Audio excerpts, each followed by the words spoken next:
Ça vaut la peine. Chers amis, bienvenue à la maison. FJF, c'est notre vaisseau. Là, on décolle toujours à notre niveau. Nouvelle ambiance dans les réseaux. Allô, c'est quoi le morceau? J'entends la foule. Salut, moi c'est Lucilla. Ça vaut la peine de vivre. Ça vaut la peine. Bonjour à tous, moi c'est Stéphie. Ça vaut la peine de vivre. Nous séparer. L'équipe est préparée. En maman de la racine est carrée. C'est ici, ça vaut la peine de vivre. Pas la guerre. Faudra t'habituer. Ou alors faudra capituler. En position, faut se lever les doigts en forme de V. En position, faut se lever les doigts en forme de V. Tout le monde est chaud, ça vaut la peine de vivre. Ça vaut la peine de vivre. Donc nous revoici pour notre édition numéro 2 de notre émission On se dit tout. Alors Ludmilla, comme d'habitude avec moi, Stéphie. Et on a deux invités particuliers, notre coordinateur Ricardo Lopez et Tracy, homme de la ville. Numéro 2, ces doigts nous rappellent quoi?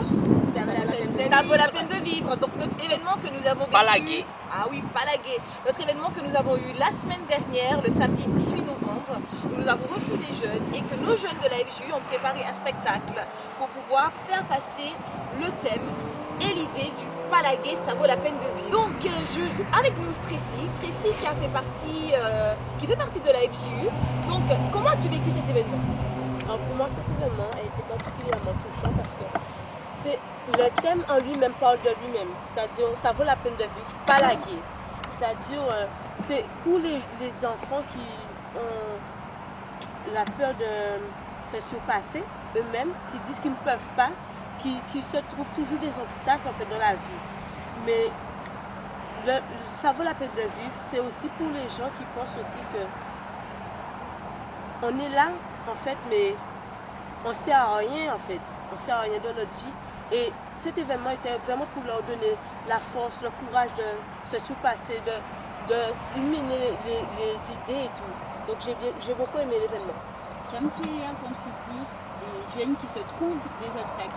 Ça veut dire que parfois un jeune n'a pas forcément d'obstacles devant lui, mais lui-même il crée ses problèmes, il crée des situations qui rendent plus compliquées sa vie parfois. Donc c'est dommage et pendant cet événement c'était un moyen de leur dire de ne pas se reposer sur ce qu'ils ont entendu, peut-être qu'on leur a dit, et de ne pas en faire un obstacle. Ils peuvent mettre ça de côté et continuer à avancer. C'est exactement ça et vous, notre coordinateur? Alors, cet événement, comme l'objectif que vous êtes présent, c'est exactement de transmettre aux jeunes la vision de qu'est-ce que c'est vivre vraiment. Aujourd'hui, un jeune, exactement, par exemple, nous on sait bien cela. Aujourd'hui, pour un jeune, vivre, c'est quoi? C'est sortir, c'est boire de nuit, c'est fumer, c'est la drogue, voilà, c'est plein de choses qu'aujourd'hui, quand on parle, ça crée même on peut dire une accusation. Parfois des jeunes, quand on parle, par exemple, fumer, ceci, ils sont cela qu'on est en train de juger. Enfin, c'est leur vie qui est en danger en fin de compte. C'est la vie du jeune qui est en danger. Et cet événement, c'était pour exactement montrer que la vie ne se résume pas au présent aujourd'hui. Au contraire, si aujourd'hui on regarde Guadeloupe, pourquoi la jeunesse aujourd'hui de Guadeloupe, elle est dans l'état qu'elle est? C'est parce qu'il a eu un passé, une semence dans le passé qui a produit aujourd'hui ce que nous vivons. Et que malheureusement, si on regarde, malheureusement Guadeloupe est connue par l'agressivité, par les morts, par la violence, par quelque chose que peut-être à des années en arrière, on n'allait jamais entendre parler de la Guadeloupe, cela. Au contraire, on allait entendre parler de Guadeloupe. Et selon ce que je parle avec les personnes un peu plus âgées, elles me disent, voilà, Guadeloupe avant, c'est pas de tout cela, c'était un pays exactement en paix, paisible, un pays agréable.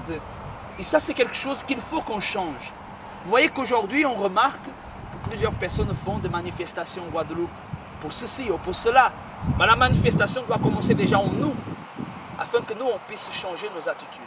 Si on change nos attitudes, sûrement que cela va apporter déjà un lendemain différent. Alors je pense que l'événement, ça vaut la peine de vivre. L'objectif, c'est exactement d'apporter que pour vraiment vivre, il faut exactement mettre en place les 6 pas que je suis en train de dire. Exactement ça. Donc avant de vous parler de ces fameux 6 pas, on va s'arrêter 2 minutes. Si tu es en Guadeloupe et que tu n'étais pas présent, tu as raté quelque chose. Mais pour ceux qui nous regardent et qui ne sont pas en Guadeloupe, on va s'arrêter 2 minutes. On va vous faire un court extrait de nos différentes prestations.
Mon cœur bat si vite et bat si fort. Je regarde le ciel et je poursuis mes efforts. La vie est une lutte quotidienne où l'on s'en peine, où en débutant des milliers doivent rester forts. Ça vaut la peine de vivre. Aujourd'hui tu es vivant, dis-moi comment tu la vis. La vie se résume à nos choix et à nos actions. Et l'heure de casting, non, nous ne sommes pas dans un film.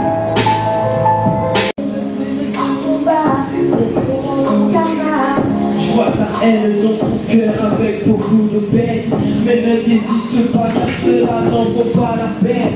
Tu te battras sans regarder, oui en arrière. Ne sais-tu pas que cela vaut vraiment la peine de vivre? Pourquoi enlever le R dans l'âge pour devenir plus lâche? Mais qu'est-ce qui se passe dans ta vie? Pourquoi tu te relâches? Ne laisse pas cette tristesse devenir locataire de ta vie. Seulement si l'aide vont te faire voir le changement de ta vie. Pas la guerre, pas la guerre. Dis-moi pourquoi tu veux être fin. Pas la guerre, pas la guerre. Dis-moi pourquoi tu veux y mettre fin. Dis-moi pourquoi, dis-moi pourquoi. Dis-moi pourquoi tu veux y mettre fin. Dis-moi pourquoi, dis-moi pourquoi. Sais-tu pas que ça vaut la peine de vivre? Dis-moi pourquoi, dis-moi pourquoi. Dis-moi pourquoi tu veux y mettre fin. Dis-moi pourquoi, dis-moi pourquoi. Sais-tu pas que ça vaut la peine de vivre?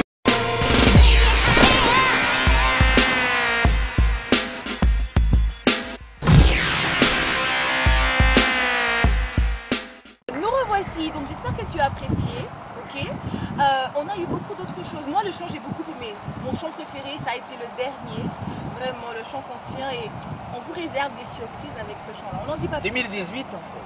2018 prochainement. Franchement restez connectés hein, parce que FJU Guadeloupe, FJU Guadeloupe, vous entendrez parler de nous. On passe à un niveau supérieur. Ah oui, on est step by step. Donc voilà.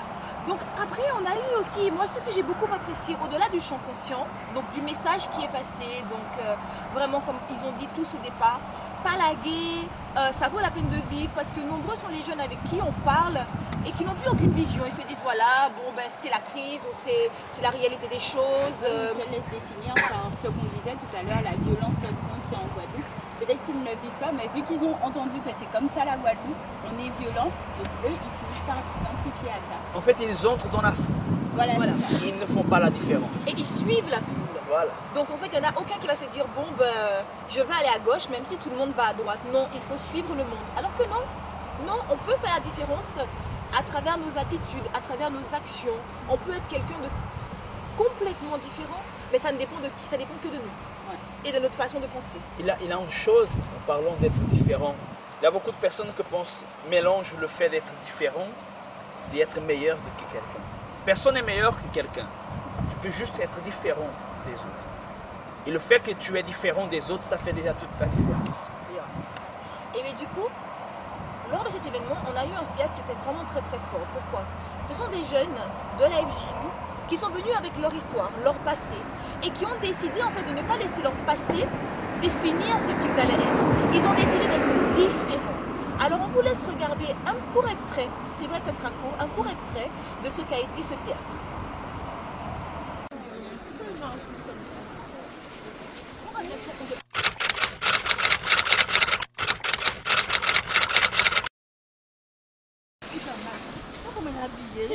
Habillé bizarrement. C'est quoi son problème? On me critique tout le temps. C'est toujours à moi de subir les choses. Et qui subit à ma place? Qui subit à ma place? Qui s'occupe de moi? Qui prend mes nouvelles? Savoir, ah Leïla, comment tu vas? Oui. Non, mais en soi. C'est vous. Mais tu n'es jamais là. Tu n'es jamais à la maison avec moi. Je suis toujours toute seule. C'est normal que je sois comme ça. À qui j'en parle? C'est cette situation pour moi. À qui je j'en prends pas mes nouvelles, j'essaie de t'appeler, j'arrive pas à te joindre, tout ce que je fais est injoignable. Il y a pour cette firme qui j'essaie des problèmes pour ma famille. Je sais pas que je travaille.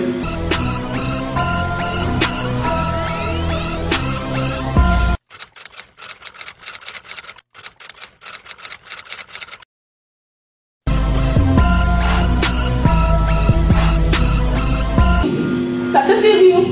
Parce qu'en fait, tu sais, tu n'as pas compris. Je pense que tu n'as pas compris ce qui est en train de se passer en ce moment. Tu sais très bien. C'est quoi? Que dans ma jeunesse, ça n'a pas été facile pour moi.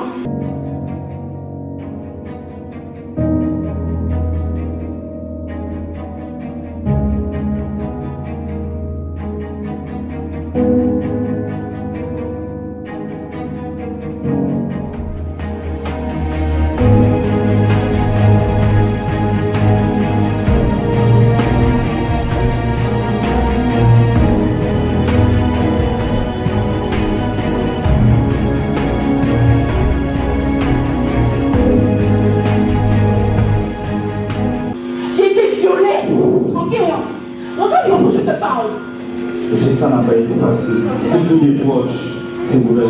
Mais cette fois-ci, c'est la bonne. Je veux que ça change.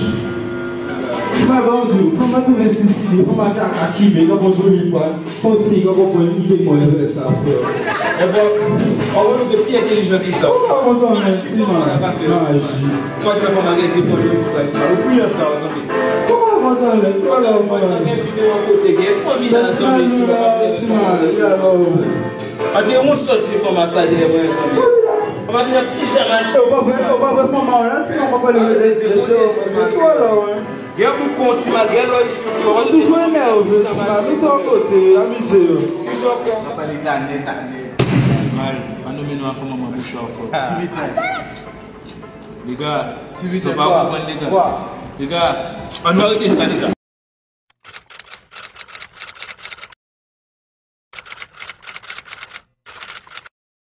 On va pas dire que on va faire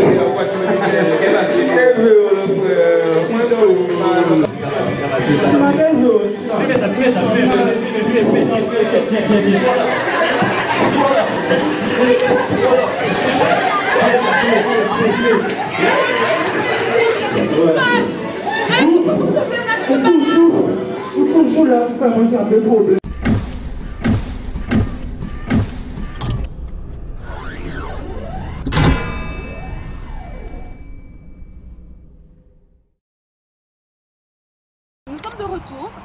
ce théâtre, en fait, il a été pensé par Tracy qui est avec nous et qui a... Bon, du coup, je la laisse parler. Tracy, qu'est-ce que tu as voulu faire passer à travers ce théâtre? Parce que moi, en fait, j'ai su après que c'est le témoignage, c'est la vraie vie, en fait, que de ces jeunes que tu as voulu faire passer, que tu as voulu montrer. Comment tu as eu cette idée-là? Comment ça t'est venu l'inspiration de faire les jeunes raconter leur histoire? Au début, je pensais à parce que souvent, ils se disent qu'ils sont seuls dans une situation. Tandis qu'il y a beaucoup de personnes autour d'eux qui vivent en fait la même chose qu'eux, mais quand ils sont dans la situation, ils pensent qu'ils sont seuls. Tandis que c'est faux en fait. Et que les jeunes de la JU, ils ont passé par les mêmes problèmes que tous les jeunes qui en Guadeloupe, mais ils ont réussi à surmonter leurs difficultés. Donc par rapport au théâtre, j'ai voulu faire sortir en fait que voilà quoi. Je suis passée par ça, j'ai fait du dealer de drogue, j'étais alcoolique, oui, j'ai été violée. Jonathan, il était alcoolique, il était violent et alcoolique. Il y avait aussi Jeffrey qui lui était dealer de drogue. Leila qui a été violée lorsqu'elle était beaucoup plus jeune. Et en fait, chacun a raconté son histoire. Maïna qui a eu un cancer, qui a été malade. Donc voilà, différents problèmes que parfois beaucoup de jeunes, principalement la jeunesse, qui est la force de la vie, quand ils traversent un problème comme ça, pour eux, ils pensent c'est fini. Il n'y a plus d'issue. Il n'y a plus rien à faire. La seule chose que je peux faire, c'est laguer. ouais. En réalité, il ne faut pas laguer. Faut pas lâcher. Et par rapport à ça, en fait, j'ai voulu montrer aux jeunes que vous n'êtes pas seuls dans la situation. Il y a eu plusieurs d'entre nous qui ont passé des situations assez difficiles dans notre vie, mais ce n'est pas pour autant qu'on s'est dit qu'il n'y a plus d'issue pour nous. Il n'y a plus d'issue. Et on s'est battu, on a persévéré. Et maintenant, les jeunes qui étaient avant, on fait vraiment la différence aujourd'hui. Et j'ai voulu faire voir aux jeunes qu'il ne faut pas laguer en fait. Ça vaut la peine de vivre. C'est ce que j'ai voulu montrer dans le théâtre. Par exemple, en profitant, tu dis que les jeunes ont surmonté. Toi-même, tu as surmonté? Oui, j'ai surmonté beaucoup de choses. Qui était Tracy avant? Alors moi, Tracy avant, manque de confiance en moi.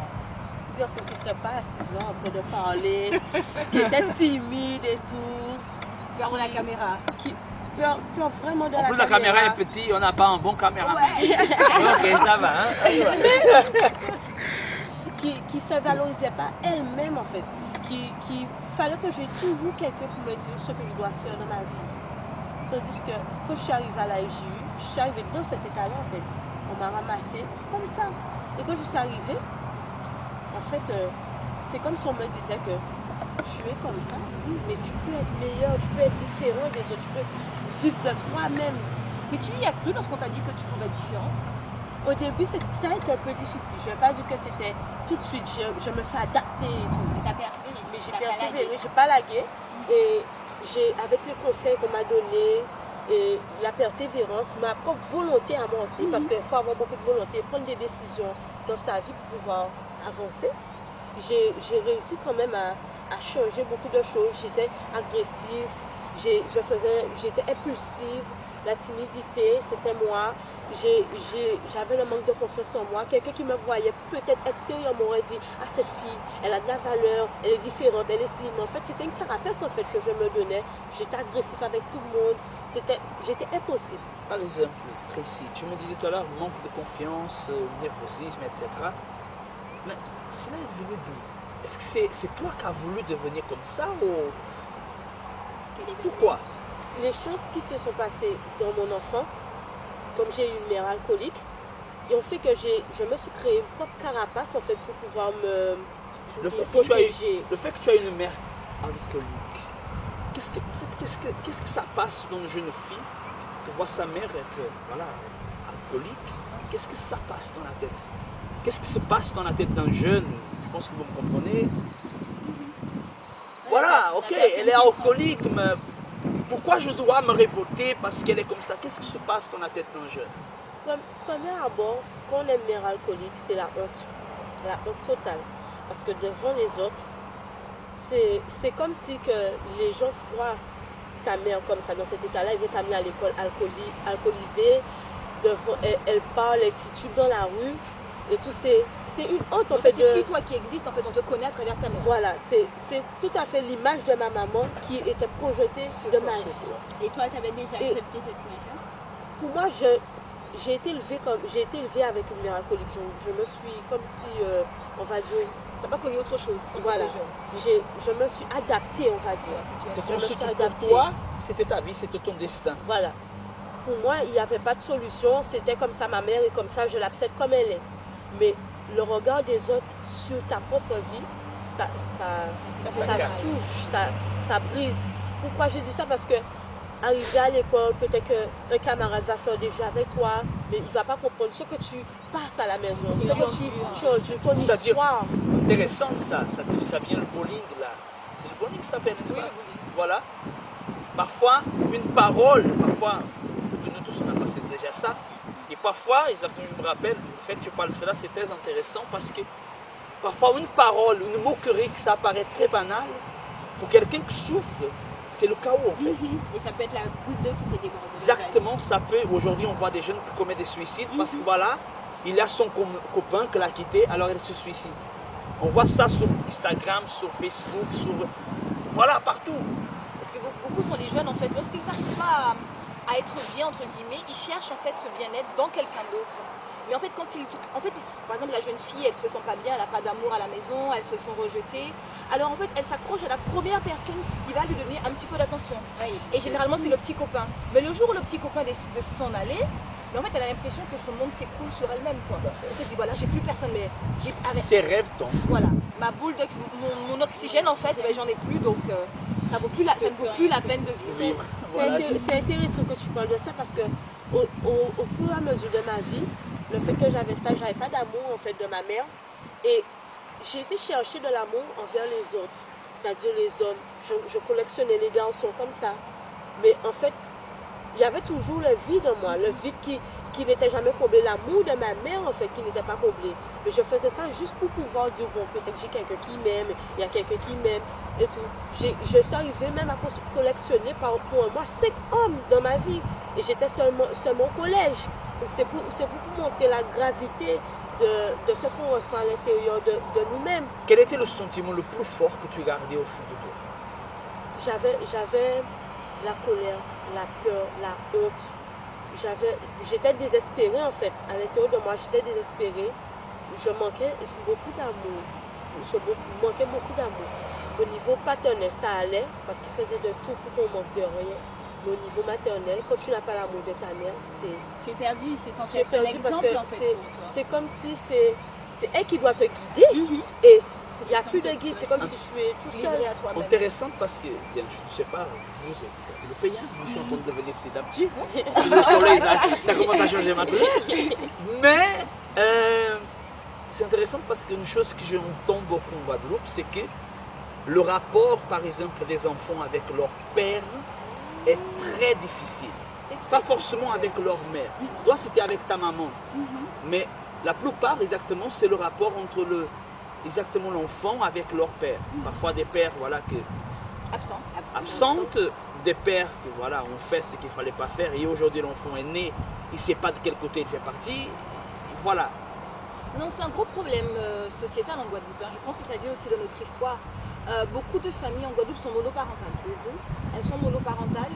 Et du coup, en fait, on a tendance à dire en Guadeloupe, oui, la femme, c'est le pilier central, potomitan. C'est le pilier central. Et c'est vrai que c'est resté quelque chose de culturel. Pourquoi? Parce que les hommes, la femme s'occupe des enfants. Et l'homme, en fait, il avait l'habitude de collectionner plein de femmes. Donc, il avait un foyer par-ci, un foyer par-là, un foyer par-ci. On dit les hommes, comment on appelle? Volage. Ça vole de partout. Voilà, ils volent, pire que les pigeons. Ils sont volages. Et du coup, vous avez des foyers un peu partout, mais ils ne s'occupaient pas des enfants. Donc en fait, la maman, elle fait son maximum pour combler en fait, pour pallier. Donc c'est vrai que les enfants avaient tendance à être très proches de leur mère, mais avoir du coup l'absence du père et développer une haine. Il y a des enfants qui c'est des bases, je pense. C'est la base pour grandir, pour qu'un enfant, un jeune et un bon adulte puisse grandir. Il faut qu'il y ait ces deux bases, un père et une mère. Moi, j'ai déjà vu, par exemple, sur des fiches que je fais remplir parfois, quand je demande le nom de la mère, le nom du père, j'ai déjà reçu sur mes fiches, au nom de père, ne jamais me parler de mon père. Ah oui, Pas de blanc. non, il y a des fois, en fait, ils mettent le nom de la mère. Au nom du père, ils mettent un grand trait. Donc on comprend qu'il y a une rage. C'est vraiment barré, mais barré, mais j'ai déjà reçu ne jamais me parler de mon père. Donc c'est vraiment pour montrer que au-delà de ce manque affectif, ce jeune a développé une haine. Et je pense que le fait que tu es un peu dans cet environnement de la jeunesse, est-ce que cela affecte le jeune dans ses études? Ça dépend beaucoup du jeune, ça dépend du rôle de la mère, je pense. Ça dépend du rôle de la mère et du milieu social où il va grandir. Est-ce qu'on voit quand même que ça affecte sa vie? Oui, ça va beaucoup affecter le comportement. Il y a des jeunes en fait qui, n'ayant pas eu aucun repère masculin, mais c'est surtout pour les garçons. Les filles encore, elles peuvent parfois trouver dans les études un moyen de s'accrocher, voilà, s'accrocher. Mais le garçon... Pour autant, excuse-moi de te couper, pour autant, j'ai déjà parlé avec beaucoup de filles que le fait, par exemple, dernièrement, je parlais avec exactement des filles qu'elles me parlaient au sujet du père. Le père n'est pas absent, mais c'est comme s'il n'était pas là en fait. C'était un père silencieux, un père qui ne demandait pas comment ça va, comment ceci, comment cela. Un père en fait que peut-être il aime ses enfants, mais il ne le démontre pas. Et ça, je pense que... Et là, les filles, parfois, ça se sont brisées. Alors, je pense que ça manque. Mais tu me disais que ça affecte plus les garçons. Dans quel sens? Les filles, ça manque. Oui, j'ai déjà parlé avec des filles, ça manque. On voit bien qu'elles recherchent cela. Donc, parfois, elles se retrouvent à aller vers les garçons pour recevoir un amour masculin qu'elles n'ont pas eu chez leur père. D'ailleurs, c'est pour cela que nous avons beaucoup de mères célibataires. Et parfois très jeunes. En Guadeloupe, elles ont 15 ans, 16 ans, 17 ans. Elles sont déjà mères parce qu'elles n'ont eu aucun repère. Mais chez les garçons, ça va se manifester différemment, avec beaucoup de violence. Parce qu'en fait, ils n'ont pas de repère. La mère essaie de faire ce qu'elle peut, mais ça ne fonctionne pas toujours. Et on a des jeunes qui sont là, qui n'acceptent pas la discipline, qui n'acceptent pas d'être réprimandés. Donc forcément, ils vont vouloir dans un cadre d'amis qui n'est pas forcément le bon. Ils se font leur propre loi. Ils se font leur propre loi. Donc ça fait les gangs qu'on connaît, ça fait les garçons rebelles qu'on connaît. Donc après, ils tombent parfois dans la drogue, dans la marginalité. Et après, quand on entend, il y a eu un problème, un a tué l'autre, lors du procès, qu'est-ce qu'on entend toujours? Oui, il a grandi son père, la maman était seule. C'est toujours le même discours qu'on entend à chaque fois. Le père était absent, le père était absent. Moi, je dis qu'il faut que ces jeunes qui sont dans cette situation, il faut qu'ils regardent ça sous quel point de vue qu'ils regardent ça.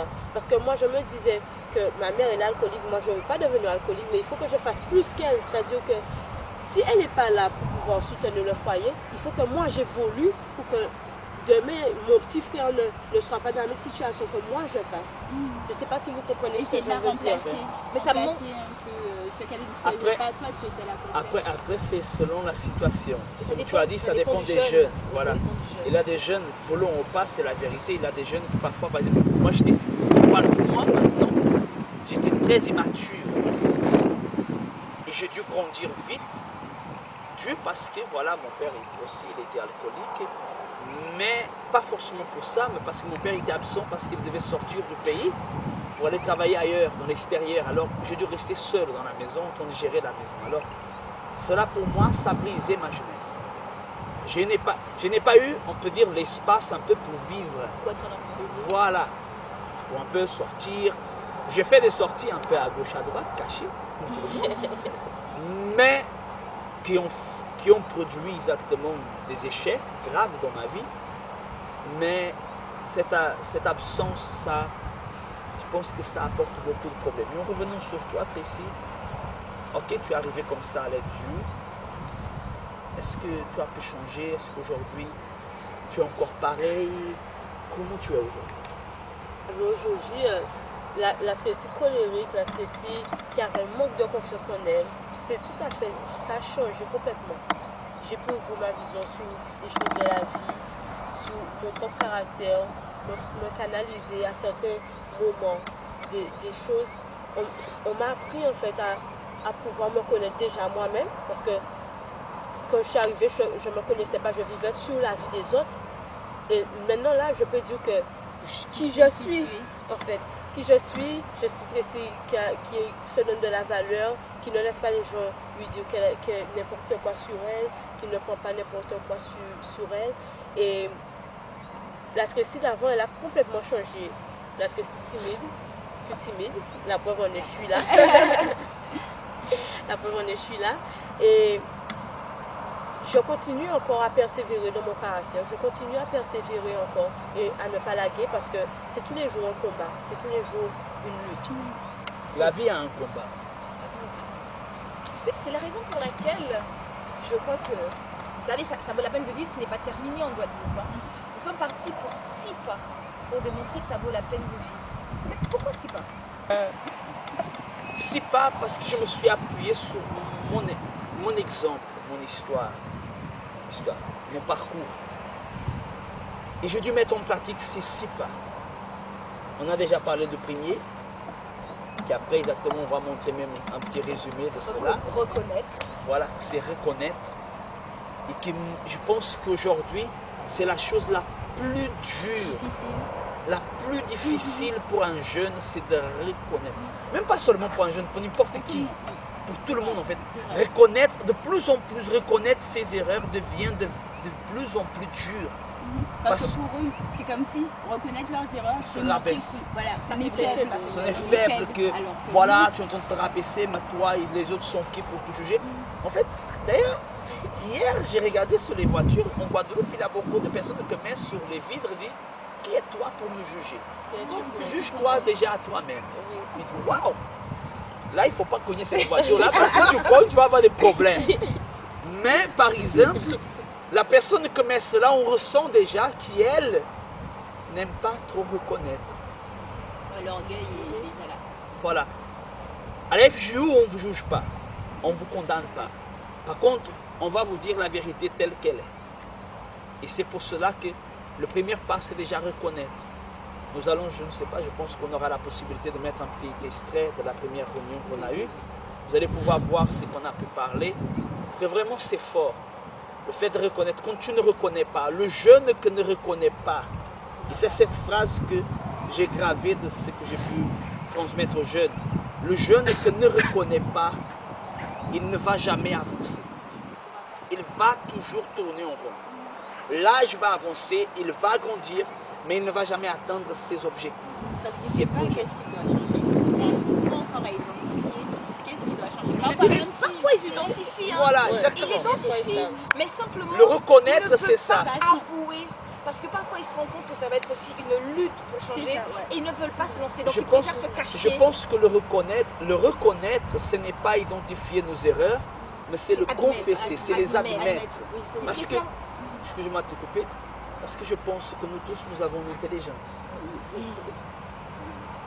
Et aussi très bien quand ça va ou ça ne va pas dans notre vie. Exactement, on sait quand on fait quelque chose d'erroné. Et on sait quand on se cache derrière un masque. C'est un petit enfant qui ne sait pas parler. Quand on l'écrit, il sait déjà que... Attends, j'ai un petit chien. Quand j'écris sur le chien qu'elle a fait pipi sur le sol, elle va se mettre déjà en bas de lui parce qu'elle sait que ça va chauffer. Alors, sans manquer de respect à qui que ce soit, un adulte, nous adultes, c'est pas logique qu'on ne puisse pas reconnaître ce que ça ne va pas. Peut-être pas tout, mais la base. Et c'est cette base qu'on doit commencer déjà en reconnaissant et tout en faisant les 6 pas. Le 12e pas, on verra la paix. Il faut être là mercredi pour ceux qui sont en Guadeloupe, il faut être là ce mercredi, 17h. Donc du coup, et pour ceux qui ne sont pas là, on vous mettra un petit extrait, un petit résumé de ce qu'on a. Donc du coup, ça vaut la peine de vivre, comme on a dit, ce n'est pas terminé. 6 pas, il nous en reste encore 5.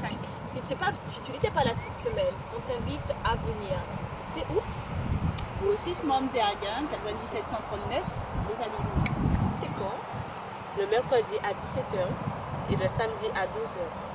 Voilà, donc il nous reste 5 pas. Reconnaître a été le premier qu'on a eu ce mercredi. Encore 5 si tu veux changer, si tu veux vraiment comprendre que ça vaut la peine de persévérer et que ça vaut la peine de vivre. Donc, on te dit à bientôt pour notre prochaine émission. On se dit ciao.